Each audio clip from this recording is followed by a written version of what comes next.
Donald ट्रम्पने असा काय दबाव आणला मला माहित नाही, पण आमच्या 56 इंच छातीच्या पंतप्रधानांनी मात्र नांगी टाकून या करारावर सही केली. म्हणजे भारतीय शेतकऱ्याच्या मृत्यूला संमती देणारा करार आहे. इथेनॉल मोठ्या प्रमाणामध्ये आयात झाल्यामुळं अदानींचा फायदा,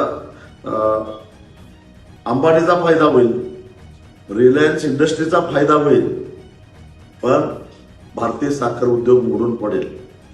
आता डोनाल्ड ट्रम्पना बोलवून एकदा भारतीय शेतकऱ्याचं श्राद्ध घाला एवढंच आता शिल्लक राहिलेलं आहे. अमेरिकेचे राष्ट्राध्यक्ष डोनाल्ड ट्रम्प यांनी केलेल्या ट्विटनुसार भारत अमेरिका व्यापार कराराला संमती मिळालेली आहे. हा मुक्त व्यापार करार जर झाला तर खऱ्या अर्थानं भारतीय शेतकऱ्याचं कंबरडं मोडणार आहे. कारण या मुक्त करारानुसार अमेरिकन शेतकऱ्यांनी उत्पादित केलेला मका असेल, सोयाबीन असेल, त्याचबरोबर दुग्धजन्य पदार्थ असतील, कापूस असेल, इथेनॉल असेल, हे सारे, काजू असेल, हे सारे आयात होणार आहे. शून्य आयात करानं आयात होणार आहेत. आधीच अमेरिकन शेतकऱ्याकडे प्रचंड अशी आर्थिक शक्ती आहे. अमेरिकन सरकार भरमसाठ सबसिड्या देत असतं, तांत्रिक सहाय्य करतं, त्यांच्याकडं प्रगत असं तंत्रज्ञान आहे.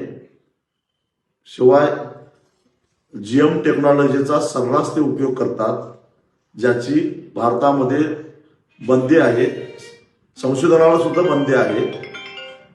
अशा परिस्थितीमध्ये मुक्त स्पर्धा होऊ शकत नाही. सरकारनं रासायनिक खतावरच्या सबसिडी कमी केल्यामुळं रासायनिक खताचे दर आकाशाला भिडत आहेत. पर्यायानं भारतीय शेतकऱ्यांचा उत्पादन खर्च वाढत चाललेला आहे आणि जीएम तंत्रज्ञानाचा वापर करण्याचा अधिकार नसल्यामुळं उत्पादन वाढायला तयार नाही. आणि अशा परिस्थितीमध्ये जीएम उत्पादनानं भारतामध्ये जर का आली तर किमतीची स्पर्धा करणं भारतीय शेतकऱ्याला केवळ आणि केवळ अशक्य आहे. आणि अशा परिस्थितीमध्ये दुग्ध व्यवसायावर विपरीत परिणाम होणार. मका, सोयाबीन, कापूस उत्पादक शेतकऱ्यांना फटका बसणार, काजू उत्पादक शेतकऱ्यांना फटका बसणार आणि इथेनॉल मोठ्या प्रमाणामध्ये आयात झाल्यामुळं अदानींचा फायदा,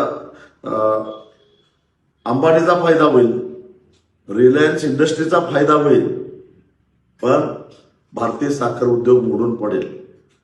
डोनाल्ड ट्रम्पने असा काय दबाव आणला मला माहित नाही, पण आमच्या 56 इंच छातीच्या पंतप्रधानांनी मात्र नांगी टाकून या करारावर सही केली. ही अत्यंत दुर्दैवाची गोष्ट आहे.